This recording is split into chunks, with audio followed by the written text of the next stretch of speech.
Attack of the show. Attack.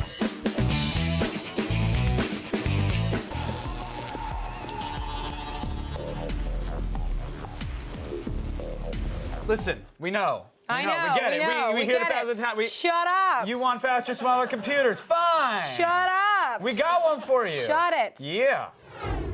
We know Alienware can make a badass gaming notebook, but did you know they make them super small as well? The M11x is proof. Just over an inch thick and weighing about 4.5 pounds, this little powerhouse packs an Intel Core 2 Duo processor, up to 8 gigs of RAM, and an NVIDIA GeForce 335M video card for amazing frame rates. Take the game with you, starting at $800. This is the smallest gaming laptop we've ever seen. Look at her. this. Look at her. It's so tiny. A little less than a foot across. It does feel pretty thick at 1.3 inches. It is heavy at 4.5 pounds. Yeah. These sides are a little bit sharp, but really, it's not. It's a pretty nice design in my opinion. What do you think overall? Yeah, no, and for a gaming PC, it's as understated as it should be, which is nice. There's no optical drive in it, so you do have to keep that in mind. But you do have a healthy amount of ports, and in terms of the size, I actually don't mind it at all. I mean, it's heavy enough to where it doesn't feel like a toy, but it's not ridiculous that you don't want to, not carrying it around because of its size. Yeah. So I dig it, especially considering it has the power to potentially replace a desktop. It's easily the most portable gaming laptop or notebook that we've reviewed. Now, obviously, its small size means that the screen and the keyboard have been downsized too. Yeah. So, do you think that it's still something that we're going to easily game on, or is it going to start to restrict? I think for the most part. The screen has a 720p resolution. It looks really good. Has HDMI out, so you can play games in high def on any monitor. The keyboard is a decent size, and it's easy to type on, but strangely enough, actually... Does the Alienware have to be brighter than the screen? No, you don't have to be blinded by the corporate logo. You can customize all that, shut it off. You can change the color if your heart fancies. That'll make it faster. I don't know. Okay, shut up. For the Fast and Furious kids out there.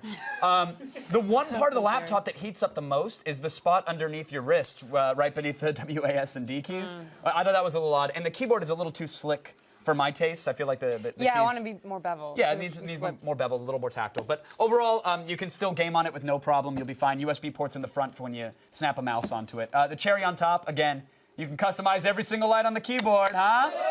The keyboard, the logo, the headlights. This is a lot of fun when you're not talking to ladies. Or you can harvesting. When you're not harvesting crops or contemplating your lack of sex life. Stop making fun of the kids who want this. You're harvesting strawberries. Listen, that is good money there.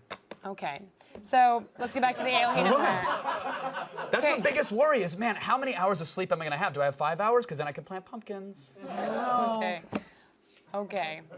So what we were really worried about was whether or not Alienware could still make a laptop this small that can still play any game on the market, because that's what we really want. So can you play any game on the market? You can, Olivia. Games like Just Cause 2 played well. But when we maxed out the settings, it did get a little on the choppy side. But again, it's totally playable. Our usual 3D Mark Vantage test scored a little on the low side, which was a bit disappointing. Here you're looking at the Matrix.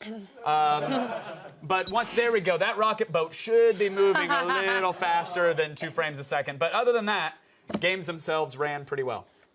$800, that's where it starts, which really isn't really bad for a gaming laptop. No. Especially at the size. So People go, $800, that's a lot for a gaming rig. Not for a gaming laptop. This thing is totally portable. Plug it in anywhere, you're good to go. As such, we're giving it a 4 out of 5. Pretty good rating. 4 out of 5. Yeah.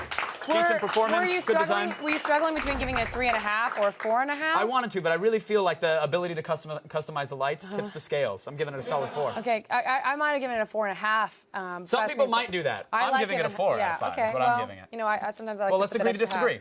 half. We don't even have to, actually. We can just disagree.